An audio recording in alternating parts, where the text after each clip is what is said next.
పక్కన ట్రంప్ భారత్‌ని వెంటాడి వేధిస్తూ, భారత్‌ని దెబ్బ కొట్టడానికి కుట్రలు చేస్తూ, ఒక పరోక్షంగా చైనాతో కూడా కలిసి పనిచేస్తూ, మూడవ స్థానానికి రాబోతున్న భారత్‌ని అధపాతాళానికి తొక్కేయడానికి ప్రయత్నిస్తుంటే, చైనాని ఎలాగైతే వదలట్లేదో భారత్‌ని కూడా అలాగే వదలకుండా వెంట పడుతున్నాయి పెట్టుబడులు.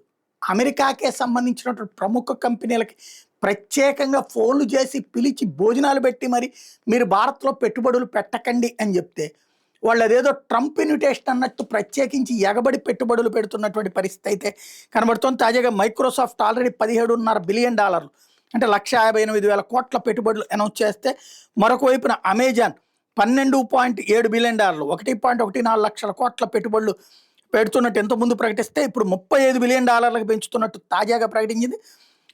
అలాగే 10 లక్షల ఉద్యోగాలు రాబోయే రోజుల్లో ఇస్తామని ప్రకటించింది. మరోవైపు గూగుల్ డేటా సెంటర్ వచ్చేటప్పటికి $15 బిలియన్ మన విశాఖపట్నంలో పెట్టబోతున్నారు, 1,35,000 కోట్లు. ఇంకో పక్కన మెటా, ఫేస్బుక్, ఇన్స్టాగ్రామ్, వాట్సాప్ మాతృ సంస్థ అయినటువంటి మెటా మన దేశంలో రిలయన్స్ ఇండస్ట్రీస్తో కలిపి $100 మిలియన్ సుమారు 900 కోట్ల రూపాయల పైగా పెట్టుబడులు పెట్టేందుకు ముందుకొచ్చింది.